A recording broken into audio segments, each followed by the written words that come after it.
Maratha vote अगर आप 18% से लीड कर रहे हो तो इसका क्या मतलब है? मराठा अभी जून से मई से लेकर के नवंबर में इतना बदल गया मन। देखिए, अब एकनाथ शिंदे मुख्यमंत्री बने, मराठा बने, तो वो उसका एक आपको मिला। अजित पवार आपके साथ है, वो एक मराठा आपके साथ जुड़े हुए हैं। और भारतीय जनता पार्टी के मराठा के अंदर आधार रहा है। ऐसा नहीं कि भारतीय जनता पार्टी को मराठा वोट नहीं करते थे। मराठा वोटर्स बटा हुआ रहा है हमेशा। राष्ट्रवादी कांग्रेस का वोट बैंक रहा है, कांग्रेस का रहा है, शिवसेना का रहा है, सब में बटता था। लेकिन जिस एकनाथ शिंदे को मुख्यमंत्री आपने बना दिया, और एकनाथ शिंदे, इसमें कोई दो राय नहीं कि भले ही वो शिवसेना के रहे, मराठा नेताओं के रूप में उनकी ज्यादा रही है, मराठा संगठन में उनकी अच्छी पकड़ रही। शरद पवार के बाद अगर मराठाओं में किसी नेता की अच्छी पकड़ रही होगी, भले ही शिवसेना में रहने के बाद, तो वो एकनाथ शिंदे रहे, जो सातारा से आते हैं। तो मराठाओं को उसी कारण वोट गया इनके पास इस बार। तो ये एक बड़ा कारण रहा है कि एकनाथ शिंदे के कारण आप ये मान सकते हैं कि 18 पॉइंट की लीड हो मराठा वोट में। मैं समीर जी से ये समझना चाहता हूं कि लोकसभा चुनाव में, ये लीड पर मैं सवाल नहीं कर रहा, मैं कह रहा हूं लोकसभा से विधानसभा चुनाव में जो पॉलिटिकल लीडरशिप है या पॉलिटिकल डिवीजन है, उसमें क्या बदलाव आया है, ये बताइए मुझे। शिंदे साहब तो लोकसभा के वक्त भी थे, अजीत पवार साहब भी वहां पर थे, रिच उनके साथ पहले भी थे। आज क्या बदलाव आया है जो आप कह रहे हैं कि नहीं शिंदे साहब के आने से? शिंदे साहब तो बहुत समय से वहां पे 2 साल से मुख्यमंत्री हैं, क्यों नहीं जीती लोकसभा? इस वर्ग के लिए नरेंद्र मोदी प्लस पॉइंट है। इस वर्ग के लिए आप ये भी नहीं कह सकते कि वो आरक्षण खत्म होने वाला कार्ड इन पे चल गया हो। नहीं, अब विधानसभा में मनोज जरांगे ने जिस तरीके से मराठाओं को लेकर मूवमेंट चलाया, हालांकि वो तो पूरा पॉलिटिकल पूरा उनका मामला बन गया है। अब मनोज जरांगे तो सीधे सीधे बीजेपी को वोट न करने की अपील कर रहे हैं, कह रहे हैं जब भारतीय जनता पार्टी का मजबूत कैंडिडेट है वहां पर अपना कैंडिडेट उतारने वाले। मतलब वो जिस तरीके से मनोज जरांगे मराठा वोट कर लेके भारतीय जनता पार्टी के खिलाफ ले जाने की कोशिश कर रहे हैं, मुझे लग रहा है इसका विधानसभा चुनाव में कुछ मराठवाड़ा के कुछ सीटों में ऐसा प्रभाव पड़ेगा। लेकिन मराठा मूल रूप से इस बात को जानते हैं कि नहीं, आरक्षण किसी भी स्थिति में कोई देने की नहीं है, कि सुप्रीम कोर्ट इससे खारिज कर चुका है। 10% का आरक्षण तो इन्होंने ही दिया है, देवेंद्र फडणवीस दे चुके थे। हाँ। उसके पहले भी तो वो खारिज हो गया था, इसके बाद ये लेके आए वो खारिज हो गया। तो मराठा कम्युनिटी तो चल रहा है ना, 10% आरक्षण तो चल रहा है। मराठाओं को आरक्षण सबने दिया है, सवाल ये किसमें से देंगे। तो इसीलिए पिछड़े वालों में से कुछ कटता है, अतिरिक्त काटते हैं तो कहते हैं कुनबी सर्टिफिकेट दे देंगे। इतना कॉम्प्लेक्स मसला है और कोई पार्टी उसके खिलाफ नहीं। अभी तो ओवर एंड अबव 50% 10% मिल रहा है ना। नहीं, वो सुप्रीम कोर्ट से खारिज हो गया था। उसके बीच में इन्होंने प्रोविजन किया है जिसको कहते हैं चोर दरवाजा निकाला, कि हम कुनबी सर्टिफिकेट ये किया, उससे भी एक और अलग से करेंगे तो फिर सुप्रीम कोर्ट में आएगा ना। ऐसे कैसे अलग तो दिया ही नहीं है ना, वही तो झगड़ा चल रहा है, अलग कैसे देंगे? 18 जातियों को बीजेपी ने पिछड़ी जाति में शामिल किया। बिल्कुल। वो देखिए, एक 2-3 लाइन में बोल देता हूं। कांग्रेस एनसीपी शरद का जो गठबंधन है वो दलित, मुस्लिम, कुनबी और मराठा समीकरण पर टिका हुआ है। ये 4 है।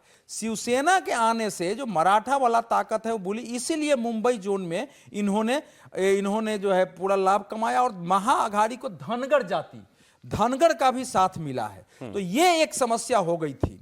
लेकिन चूंकि बीजेपी ने इनको अभी 18 जातियों को उसमें शामिल किया है, साथ ही साथ जो उसका अपना है माली, धनगर, बंजारी, माधव जातीय जो फॉर्मूला है, वो राम जन्मभूमि आंदोलन से जो बीच में इंपैक्ट हुआ था उसको बीच में फिर से उस रूप में ले जाने की कोशिश की है कि हमारा कौन कौन समीकरण टूटा है। पिछले 2-2.5 महीनों में अगर काफी काम किया है, यात्राएं निकाली। ये तो बीजेपी और मतलब पूरी महायुति की बड़ी कामयाबी मानी जाएगी कि अगर 33% मराठा जो आरक्षण के लिए आंदोलन कर रहे हैं उनका भी वोट आपको ज्यादा मिल रहा है, ऐसा सर्वे दिखा रहा है, और ओबीसी का वोट भी मिल रहा है। दोनों के बीच में तो यही दोनों का ही क्लैश है ना, और दोनों आपका समर्थन कर रहे हैं। ओबीसी तो अब बढ़ गया, ओबीसी का वोट तो अब बीजेपी और उसको बढ़ेगा अगर उस आधार पर चलेगा। लेकिन ओवरऑल मैं फिर कह रहा हूं, किसी सर्वे पर जब बड़े मुद्दे आपके सामने हावी होते हैं तो छोटे छोटे समीकरण ध्वस्त होते हैं। ध्यान रखिएगा, जिस ढंग से देश में मुस्लिम फंडामेंटलिज्म खड़ा हुआ है वो महाराष्ट्र में उसका व्यापक प्रभाव है। मालेगांव के अगर आप उधर से घूमेंगे, मालेगांव और भिवंडी के एरिया के बाहर के हिंदुओं से बात करेंगे तो आपको रिएक्शन दिखेगा। मुंबई में आपको रिएक्शन दिखेगा। मुंबई में जो मुस्लिम रिप्रेजेंटेटिव सांसदों विधायकों की मीटिंग हुई और उस मीटिंग में जिस ढंग से बयान दिया गया कि पकड़ो और मारो जब तक, तो वो सारे से एक रिएक्शन है। तो वो सारे इशू वहां बन रहे हैं। ये हिंदुत्व के अम्ब्रेला में ज्यादा लोग आएंगे, हिंदुत्व के अम्ब्रेला में ज्यादा लोग आएंगे, क्योंकि सबको लगा है कि ये उद्धव ठाकरे, राहुल और इनका जो है ये हल्ले दे के बीजेपी हमारे पास है। तो इसलिए अब ये भी जान लेते हैं सर कि एमवीए को यानी महाविकास आघाड़ी को किन किन सेगमेंट्स में बढ़त है। अब बौद्ध वर्ग में 44% की बढ़त है। अब बौद्ध वर्ग कितना बड़ा वर्ग है मैं नहीं जानता महाराष्ट्र में। विदर्भ में बड़ा एरिया है, बड़ा वर्ग है। अंबेडकर साहब के जो फॉलोअर्स है वो उसी इसमें आते हैं। 8-10% का वोट। हाँ बिल्कुल। अच्छा ठीक है।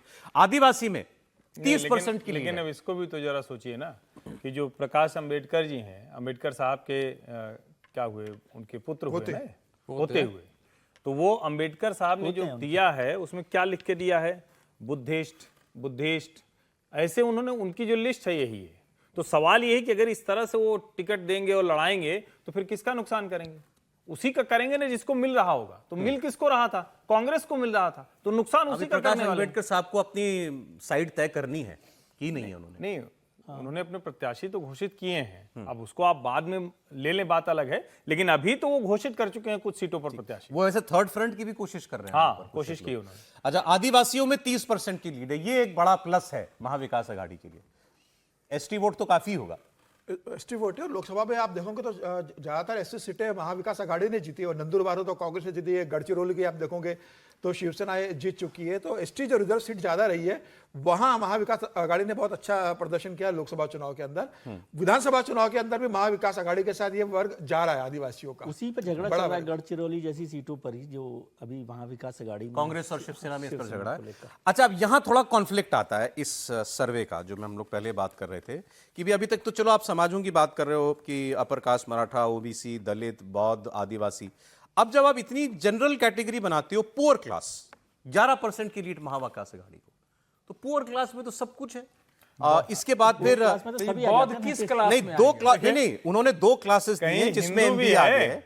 पुअर क्लास, हाँ जी, कहीं हिंदू भी है, सब हिंदू ही है। तो ये भी तो सवाल उठेगा ना, सुनिए तो पुअर क्लास में 11% लीड एमबीए को, लोअर क्लास में 5% लीड। अब पुअर क्लास में और लोअर क्लास में अंतर कर दिया। अब आप, अच्छा, लोअर क्लास को अगर आप जाति से मान रहे हो तो फिर आपने दलित को, दलित अलग, आपने अलग से दिया, और उसी में से तो बौद्ध भी हुआ है। पुअर क्लास में मुझे लगता है ये गरीबी रेखा के नीचे रहने वाले लोगों को पकड़ा होगा, जो बीपीएल वाले, एकदम जो गरीब होगा, मजदूर क्लास होगा, जो बीपीएल उसमें आता होगा, तो उसमें 11% आ गए एमबीए। हाँ, वो उसमें क्या सभी तरह के लोग आ जाते हैं ना, उसके अंदर मतलब उन्होंने कैटेगराइज नहीं किया है। उसमें मुस्लिम बहुत बड़ी कम्युनिटी। अच्छा, आगे किसान 11%। अब किसान तो सभी हैं, हर समाज में से। महाराष्ट्र में तो किसान है। अब किसानों में 11% की लीड है एमबीए महाविकास आघाड़ी को, मुसलमानों में 48% की लीड है। इसके लिए तो मुझे लगता है सर्वे की भी जरूरत नहीं थी। हाँ, नहीं, लेकिन इसको कैसे समझें, पुअर क्लास में आगे, लोअर क्लास में आगे, किसान में आगे। बीपीएल तो मतलब लाभार्थी वाले भी लोग हो गए, पुअर भी लाभार्थी वाले लोग हैं। ये सर्वे ये भी बता रहा है, फिर उसका शायद सामने ग्राफिक में नहीं आ पाएगा, कि लाभार्थियों की बहुत बड़ी संख्या है। हाँ, जो कि सर्वे के रिस्पोंडेंट्स ने माना कि हमको इनका लाभ मिल रहा है, फायदा हुआ है। उसमें केंद्र की योजनाएं भी हैं और स्टेट की योजनाएं भी हैं, तो वो भी सीधा सीधा प्लस है, वो भी महायुति। लेकिन जैसे मैं हर्ष जी की इस बात से सहमत हूं कि ओवरऑल यदि मतलब इसको मोटे तौर पर देखें तो ये तो इसमें महायुति की सरकार बनने की कोई संभावना में कोई कमी नहीं दिखती है, पूर्ण संभावना। सीधे सीधे यही मतलब है। हाँ, मतलब ये उम्मीद की जा सकती है। शिंदे सरकार लौट रही है, शिंदे सरकार लौट रही है इस सर्वे को यदि आप देखें तो। आपका भी ये मानना है? ब्रेक का समय हो गया। नहीं, यही है, लेकिन मैं एक जानकारी के लोगों को बता दूं कि अंबेडकर जी मात्र जो है 48 दिन बौद्ध रहे अपने जीवन में।